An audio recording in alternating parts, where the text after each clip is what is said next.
Man, if you have to ask, you'll never know. Louis Armstrong. That is probably one of the most famous deflection tactics in the history of music. It really is. I mean, someone asked him to define swing, and This massive, energetic, rhythmic concept. right, and that was his answer. Basically, look, if you don't feel it in your bones, I cannot explain it to you. It's magic. It's just intangible. Yeah, it's a great quote because it romanticizes the instinct. It suggests that some people have it and, some people just don't. And let's not bore ourselves with the mechanics. Exactly. But here is the hook for today's deep dive. We are going to take that quote, respect it, and then completely toss it out the window. Oh, completely. Because we're talking about something today that feels just as magical as swing, but we actually can break it down. We're talking about acting. Acting, the ability to become someone else entirely. Right. And unlike playing a trumpet, which I definitely cannot do, acting is something we treat as this mystical talent reserved for the Meryl Streeps and the Daniel Day-Lewises of the world. But actually, We know a lot more about it than we think. we do, because we do it all day long. That's the core premise I want to start with here. If I ask you right now, do you act the same way with your boss as you do with your partner? I certainly hope not. That would be a very confusing performance review. Or a really awkward date night? Exactly. Think about when you get pulled over by a traffic cop. Yeah. Suddenly, you're not the guy who is, belting out songs on the radio 5 seconds ago. I don't know. Suddenly you're the responsible citizen. Right, yes, officer. No, officer. Your posture changes, your voice changes. Or when you're dealing with a toddler versus dealing with an enemy, we all have this internal cast of characters. We have the authoritarian, the child, the clown, the diplomat. Power crazy maniac. The power crazy maniac, yes. And we trot them out depending on the audience. We are constantly editing our performance to fit the room. So if we all do this naturally, why is it so incredibly hard to capture that in art, specifically in animation? That is the million-dollar question. Yeah. Because doing it instinctively is one thing, but breaking it down frame by frame, drawing by drawing, and trying to recreate that spark of life. It's an entirely different beast. It really is. And that is exactly what we are unpacking today. We have a monster of a source document for you. We're looking at chapter 16 of the Animator's Survival Kit by Richard Williams. Which is, this book isn't just a manual, it's the Bible for this stuff. For anyone who doesn't know, Richard Williams was a titan. He directed the animation for Who Framed Roger Rabbit. A legend. He really was. He spent his whole life learning from the masters of the golden age of Disney and Warner Bros. And chapter 16 is simply titled Acting. It's a masterclass. Yeah. And I want to be super clear right off the bat. If you're listening to this and thinking, well, I don't draw cartoons, so I can just tune out, please don't. Yeah, why should, say, an accountant or a marketing manager care about this chapter? Because what Williams is really talking about here is the psychology of empathy. It's about the mechanics of thought, body language, persuasion. It's universal. Completely. Whether you're animating a rabbit or giving a boardroom presentation or just trying to understand why a politician seems fake on TV, these principles are identical. It's all about the illusion of life. So let's dive right into it. Williams starts with a definition of acting. And I have to say, when I first read this, I was expecting something very flowery and artistic, but it's surprisingly practical. It is, yeah. He boils it down to just two things. Knowing what the character wants and why they want it. What and why? That sounds almost too simple. It sounds simple, but that right there is the stumbling block for 90% of bad performances. Whether we're talking about bad animation or bad acting in a blockbuster movie. Because they focus on something else. Right, you often see artists focusing entirely on the how. The how, like the mechanics. Exactly. How do I move my arm? How do I make my face look cool in this shot? How do I make this walk cycle look perfectly fluid? They get totally obsessed with the mechanics of the movement. But they haven't answered that fundamental question, what is the motivation? Which Williams calls the water cooler trap. Oh man, I laughed out loud at this part because it feels so true to any office culture, not just an animation studio. It's painful how accurate it is. He talks about seeing animators hanging around the water cooler, just hyping up their own work to each other. Yeah, they're saying things like, oh man, you gotta see the scene I'm doing. The acting is so intense. I've got him doing this grimace and then he punches the wall and it's so dramatic. Right, they're talking about acting with a capital A. Fireworks. Exactly, the fireworks. Yeah. But then Williams says he would go look at the actual drawings on their desk and they were dead. Just completely dead. Why is that? If the description was so exciting, why were the drawings dead? Because the animator was focused on the external result, the grimace, the punch, Yeah. rather than the internal cause. They were acting instead of being. Oh, wow. Yeah. If you don't know why the character is punching the wall, I mean, is it grief? Is it rage? Is it frustration? The drawing's just going to look like a collection of lines. It won't have any weight to it. He brings up Gene Hackman here to illustrate the flip side of this. And Gene Hackman, I mean, talk about a powerhouse. Arguably one of the most naturalistic actors in cinema history. The French Connection, the conversation, he never ever looks like he's performing. And his quote in the book is just perfect. He says, "I work like mad at never being caught acting." Never being caught acting, that's the ultimate goal, right? Invisibility. Yeah, because if the audience notices the acting, you've failed. If they say, "Wow, look at how he moved his eyebrow there," you've broken the spell entirely. Right, they should just be thinking, wow, that guy is suspicious. They shouldn't be thinking about the eyebrow at all. There's another quote here from Ned Beatty, the guy from Superman and Network that really flipped a switch for me. He talks about hypnosis. Yes. This is a brilliant distinction. Beatty said that a lot of young actors think their job is to hypnotize themselves. They try to get into that trance state where they become the character. You know, I am the tree, I am the villain. Method acting, basically. Right. But Beatty says, no, that's selfish. The job isn't to hypnotize yourself. The job is to hypnotize the audience. That is a crucial shift in perspective. It's not about how you feel while you're doing it. It's about what you make them feel. Which brings us to Frank Thomas, one of the legendary 9 old men of Disney. And we should probably pause real quick to explain who they are for anyone who doesn't know. Yeah. Who are the 9 old men? It sounds like a secret society. It kind of does. In a way, they were. They were the core group of animators Walt Disney gathered, who basically invented the art form as we know it today. They figured out how to make drawings cry and breathe and think. And Frank Thomas was sort of the sentimental one of the group, right? He was. He's the guy who animated the famous spaghetti scene in Lady and the Tramp. Okay, so if Frank Thomas speaks about emotion, you listen. You listen. And Frank used the word captivate. He said you have to grab the audience and hold them with something real. Not just show off. Exactly. If you're just moving drawings around perfectly on a technical level, but you aren't captivating the audience, you're just doing a magic trick that everyone already knows is a trick. This leads into a section of the chapter that I found actually kind of scary. Williams talks about the artist reveal. It is scary. It's the idea that you cannot hide your true self in your work. He says if you are a cold fish in real life, your drawings are gonna be cold. If you're a mess, your drawings are gonna be messy. It makes sense, doesn't it? You cannot draw what you cannot understand. Right. If your understanding of human emotion is superficial-like, if you've never really felt deep grief or ecstatic joy, how are you going to put that into a character? You simply can't fake depth. So does that mean you have to be an absolute emotional wreck to be a good artist? Not necessarily a wreck, no. But you do have to be in touch with it. And this brings us to that famous story of Grok. Oh man, I had heard versions of this story before, but reading it in this context hit completely different. Set the scene for us. So, the story goes like this. It's the early 20th century. A man walks into a doctor's office in Germany. And this man is in really bad shape. You see. He's physically healthy, but his spirit is just crushed. He tells the doctor, I can't go on. I'm overwhelmed by this terrible sadness. Life is gray. It's meaningless. I feel absolutely alone. Total, utter despair. Total despair. Oh, So the doctor checks him out, finds nothing physically wrong, and says, my friend, I have the perfect prescription for you. You need laughter. You need joy. Tonight, the circus is in town, and Grok is performing. Grok was the most famous clown in the world at that time, an absolute genius of physical comedy. Right. The doctor says, go see Grok. He's the funniest man alive. Half an hour with him, and you will be cured of this depression. And the patient just stares at him. He stares at him with these dead, hollow eyes and says, but doctor, I am Grok. Oof. It gives me chills every time I hear it. It's devastating. But why does Williams put this incredibly dark story in a book about animation? I kind of assumed it was just to say that artists are inherently sad people. Well, partly, but it's much deeper than that. It's about the separation between the performer and the performance. Okay, unpack that a bit. Grok could make thousands of people laugh until they cried, even though he was personally dying inside. That is the essence of professionalism. So applied to us. It means that to be a great actor or storyteller, you need to understand the full spectrum of human emotion. You need the Grok sadness, and you need the audience's laughter. You have to control it. Precisely.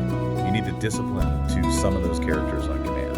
You have to be able to access the clown or the tragic hero or the villain, even if you're just sitting at a drawing desk on a rainy Tuesday, feeling tired and grumpy. You can't just wait for inspiration to strike or wait to feel like it.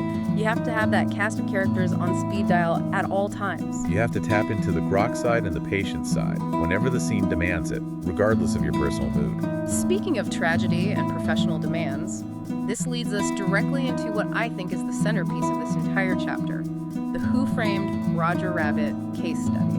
This is such a rare glimpse behind the curtain, because usually when people talk about Roger Rabbit, it's just one big victory lap. Look at the technology, look at the box office numbers. Right, I mean, it was a massive hit. It essentially saved Disney animation in a lot of ways. It did, but Williams doesn't tell a success story here at all. He tells a story about failure, and it involves his mentor, Frank Thomas, the guy we were just talking about. So picture this for a second. Richard Williams is directing the animation for this huge make-or-break Hollywood blockbuster. The pressure is insane. And before they even start, Frank Thomas writes him a letter. A very personal note. And in it, he says, if you bring this off, you'll be a hero. You'll be a hero? I mean, no pressure. Not at all. Williams actually says he kept that letter in his chest pocket for 2.5 years.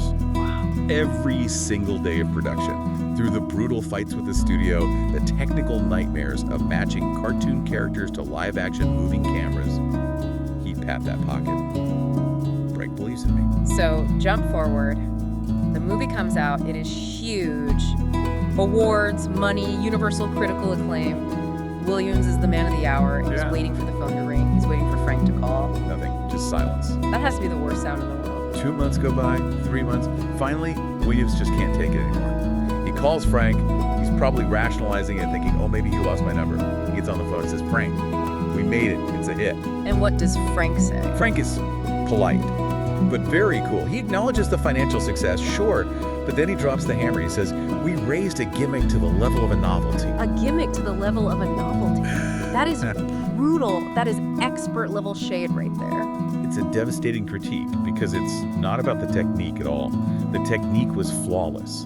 It was about the soul of the film. He essentially told Williams, you made a spectacle, you made a really good magic trick, but you didn't make a film with heart. And he pointed to a specific scene to prove his point right, the acetone scene. The climax of the movie. Judge Doom, the terrifying villain played by Christopher Lloyd, is about to dip Roger into the dip, which is basically acetone. It dissolves sudoons. It's a literal execution. It's terrifying. I vividly remember being scared as a kid watching this. Sure, you were scared of the concept, the scary man in the black coat. But Frank's point was, look at the audience. He said, when the villain is going to kill the rabbit, the kids in the audience should be yelling, don't do it, don't do it. They should be crying for him. But they weren't. They weren't. What were they doing instead? They were just watching. They were fascinated by the movement, by the shadows, by the novelty of, wow, the cartoon is holding a real physical rope. They were intellectually engaged by the trick, but emotionally entirely detached from the character. And Williams, does he try to defend himself here? No. And this is why Williams is a master himself. He completely admits Frank was right. He says in the book, I wish they had screamed. And this is where the story gets really interesting for me, because it turns out they knew something was missing during production. There was a lost moment that never actually made it into the final film. The pathos moment. Williams describes a scene they had fully planned out. Roger's been thrown out, he's in the back alley, and instead of bouncing off the walls and being crazy, Roger just sits on a garbage can. Just sits. And he cries.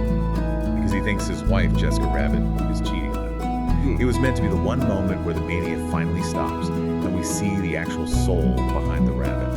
You see the grok inside the cartoon. So why didn't they do it if they knew it was needed? Well, Williams wanted to animate it himself. He knew it needed a very specific touch, delicate, heartbreaking. But on a production of that massive size, you are fighting a war on 10 different fronts. He was simply too busy supervising everything else. So a top executive steps in a producer and forces a different animator onto the scene. And not just any animator, right? No, a very talented guy. Williams calls him a superb, broad animator. This guy was funny. He was great at massive gags. If you needed a character to run into a brick wall and flatten out like a pancake, this was your absolute go-to guy. But he wasn't the guy for the quiet, crying scene. Williams argued with the producer. He's wrong for this. He doesn't have the other side to it. He doesn't have the grok quality. But the executive just said, look, he's dying to do it, let him do it.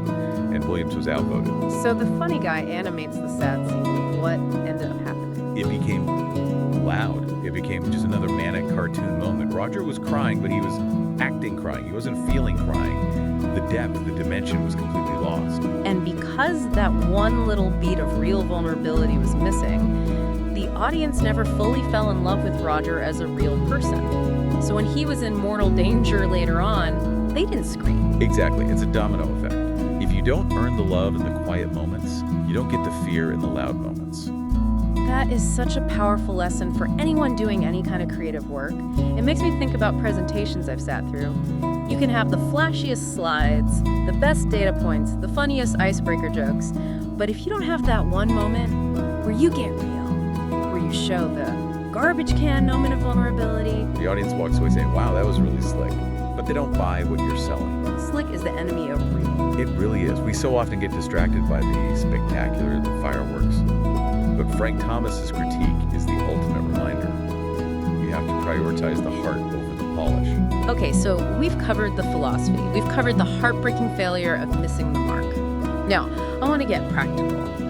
Because you're listening to this and probably thinking, okay, I get it. I want to show emotion. I want to show thinking. But how? Thought is literally invisible. This is where we transition from the why to the how, and it starts with the face, specifically the eyebrows. The eyebrow theory. I love that this is a recognized thing. Williams recounts a brilliant lesson from Eric Larson, another one of the Disney greats. Larson taught him how to draw a thought process. Because you're right, you can't just draw thinking. You have to draw the symptoms of thinking. So walk us through this experiment Larson showed him. Okay, visualize a character's face. Totally neutral expression. The brows gradually lower to a frown. Okay, so he's focusing. Or maybe he's confused, like, what is that? Right. Step 2, pause. This is the critical part. You have to hold the pose. That hold is the brain processing the information. Lift one brow and glance to the side. And boom, I see it. That's the aha moment. Exactly. You see the change from confusion to suspicion or realization. The thought itself actually happens between the movements during that pause. But Williams adds some physics to this, doesn't he? He talks about making the action feel stronger. Yes, this is the core principle of anticipation. In physics, for every action, there's an opposite reaction. In animation, if you want something to go down hard, you first have to pull it up. Like winding up a punch. Exactly like that. So for the frown, before the eyebrows go down into the frown, you animate them going up for just a couple of frames. Up before down. Up before down. And for the raised brow at the end, you squash it down even further before it shoots up. It's like a slingshot. You pull back the elastic to create the energy before you release it. That's it perfectly. It signals to the audience's eye, hey, look right here. Something is about to move. It makes the change of expression pop off the screen. This leads directly into Milk Call's golden rule of contrast. Now, Milk Call, describe it for us. Milk Call was the draftsman's draftsman. He was the guy who could just draw absolutely anything. He animated Shere Khan, the tiger in the Jungle Book, just pure elegance and power. And his rule about acting was very specific. Don't change the expression during a broad move. See, this feels counterintuitive to me. If I'm turning around because I'm scared of a loud noise, shouldn't I look scared while I'm turning? In real life, maybe. Real life is a messy overlap of actions. But in a visual medium, no. Because if you turn your head quickly, that is a physical blur. The audience can't clearly see your face during a blur. So if I change my face from happy to scared while I'm whipping my head around, The audience misses the acting. They see happy, then a blur of movement, then scared. They completely miss the transition. And the transition is the thought. oh, so how do you fix it? How did Milk Call do it? You separate them. Milt used the example of a character reading a book. He hears a scary noise behind him. Scenario A, the bad way. He hears the noise and whips around, changing his face to fear during the turn. Result, visual mush. Okay, scenario B, the Milk Call way. He hears the noise. He stays facing front. His eyes go wide first. His mouth opens. We see the fear hit his face. Then he whips his body around. So we clearly see the thought process, oh no, a noise, and then the physical reaction to it. Exactly. Or you can do it the other way around. He hears the noise. He whips around with blank expression. Just a pure physical reflex. He sees the monster. Then his face explodes into fear. It's all about clarity. The mind is the pilot. That's the phrase Williams uses over and over. We think before we move, even if it's just milliseconds. There's a processing time. If you animate the move and the thought simultaneously, it looks robotic. It looks like a machine that was just programmed to do two things at once. To look alive, you need that spark of thought before the muscle fires. I feel like this applies so much to public speaking. I see people who click their slide remote while they're talking, and it just feels rehearsed and stiff. Yes, absolutely. But if you click the slide, look at it, register it, then turn back to the audience and speak. It feels incredibly authoritative. It feels like you are thinking in real time right there with them. You are letting the mind be the pilot. Let's move down from the face to the rest of the body.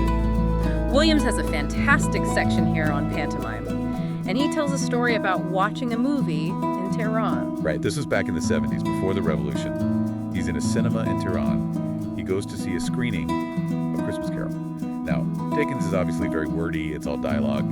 Bah, humbug, God blesses everyone. And the audience in Tehran mostly didn't speak English. They didn't understand a single word. So they were bored, stiff, they were shuffling around, talking over the movie, probably throwing popcorn. The story just wasn't landing because the barrier of language was simply too high. Then what happened? The main feature ends and a short cartoon comes on. A Chuck Jones cartoon. I think it was a Roadrunner and Wile E. Coyote one. Pure pantomime, absolutely no dialogue. Just visual gags. An animal falls, the coyote looks at the camera, holds up a little sign, and the audience just erupted. Laughter, cheering, screaming. Why the completely different reaction? Because body language is universal. Pain, hunger, desire, gravity. These are things every single human on Earth understands, regardless of what language they speak. Williams quotes Ken Anderson saying, "Pantomime is the basic art of animation." It cuts right through the noise. It does. And the practical lesson here is, don't rely on words. If you can tell a story with just the body, you have strong acting. If you need the dialogue to explain what's happening, your acting is inherently weak. So how do we make that body language better? He gives a really specific, actionable tip about something called the pointing cliche. Oh, I see this everywhere now that I've read this book. It drives me completely crazy. Tell the listeners what it is so they can be cursed with seeing it too. It's when a character says a line like, "There he goes," and they point their finger exactly on the beat of the word, there. Like, there he goes. It's very rhythmic. It's robotic. It looks like a metronome. Real people rarely move their limbs in perfect sync with their syllables. So how do you fix a bad habit like that? Syncopation. You break it up. Point first. The body reacts. You point at the door, then you say, there he goes. Say, "There he goes," Yeah. while looking, and then you point your finger to emphasize it after the fact. It feels looser. It feels much more organic. Because it separates the physical impulse from the verbal impulse. They don't happen on the exact same frame. He also mentions a snap trick for fast movements. This sounded like pure dark magic to me when I read it. This is a total animation hack, but it's brilliant. Let's say you want a character to point really, really aggressively. You want it to look fast, like a whip crack. Okay, I'm picturing it. If you just draw the arm moving fast from point A to point B, it might just look blurry and weak. So Williams says, insert one single frame, just 1/24th of a second, where the arm is bent in the wrong direction entirely. The wrong direction, like physically broken. Totally broken. Back. Dislocated at the elbow, just for that one split second before it hits the final straight pointing pose. But does the audience see a broken arm? No. It is way too fast for the conscious mind to register. But the eye sees a massive, violent change in shape. It creates this pop on the retina. It feels like a literal snap. It's subliminal manipulation. That is wild. It's like hacking the human visual system to create fake energy. That's exactly what great animation is. It's not reality, it's hyper-reality. Now, there's one more body language rule I want to touch on because it has a really interesting exception. Twinning. Twinning or symmetry. This is when the character does the exact same thing with both sides of their body at the exact same time. Both arms go up, both hands open, a perfect mirror image. And the general rule in animation and acting in general is don't do it. Right. Because in nature, we are almost never perfectly symmetrical. We usually lean our weight on one leg, we gesture with one hand while the other rests. Perfect symmetry looks stiff, it looks posed and fake. Williams says there's a big exception to this rule. Story. The authoritarian persona. Think about it. When a politician wants to make a really serious point, what do? They plant both feet firmly on the podium. They raise both hands equally. I am telling the truth. We must unite.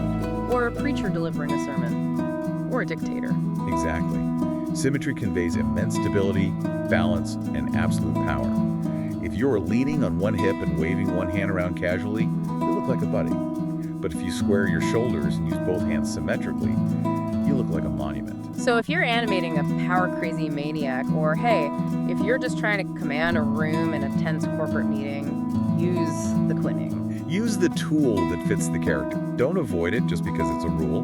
Understand why the rule exists, which is to avoid stiffness, and then intentionally break it when you want stiffness, when you want to say, I am the law. I love that. It's all about intention. There's a great little nugget here from Michael Caine, too, speaking of actors. Williams seems to have collected wisdom from literally everyone. Michael Caine gave a masterclass on film acting years ago, and he told the students, if you see a piece of business you like, steal it. Tameless, just steal it. The audience gasped, but Caine said, steal it, because the person you saw doing it, they probably stole it too. We're all just constantly recycling human behavior. Because that's what acting actually is. It's observation. You see a guy at a bus stop rubbing his nose in a weird, twitchy way. You file that away. That's your nervous bank robber character for later. Yeah. You see how your eccentric aunt holds her teacup? That's your snobby aristocrat. You have to be a sponge for human quirks. Okay, we're coming into the final stretch here, and we have to talk about the most important part of the character. We've done the eyebrows, the body, the pantomime, but we have to talk about the eyes. The literal windows to the soul. Disney had a firm rule. If you're short on time, spend it on the eyes. Because that is where the audience looks first and longest. You can have a beautifully animated body, perfect cloth simulation, perfect cinematic lighting, but if the eyes are dead, the entire character is dead. Why are they so critical? Because the eyes are the visible part of the brain. It's where we instinctively look to see what someone is really thinking. There's a specific technique mentioned here called the shift. This is a classic cinematic tool. Instead of moving the whole head to look at something new, keep the head totally still and just move the eyes. Why is that better than moving the head? It's much more intense, it feels secretive, or incredibly focused. Think of a tight close-up in a Sergio Leone Western movie. The cowboy doesn't whip his head around when he hears a sound. He just shifts his gaze. It draws the viewer in. It says, I am analyzing the situation. And what about blinking? I always just thought blinking was, keeping your eyes moist. In biology, yes. In acting, never. A blink is a punctuation mark. It cuts the thought. If you stare without blinking, it's intense. If you blink rapidly, you're confused or nervous. But Williams specifically talks about the slow blink. The slow blink. Closing the eyes, holding them shut for an extra beat, and then opening them. It screams boredom or disbelief or I am so unbelievably tired of your nonsense. And he also mentions distending the pupil. Now this sounds very cartoonish. It is, but it's based on a real feeling. Eh. Imagine a character is exhausted.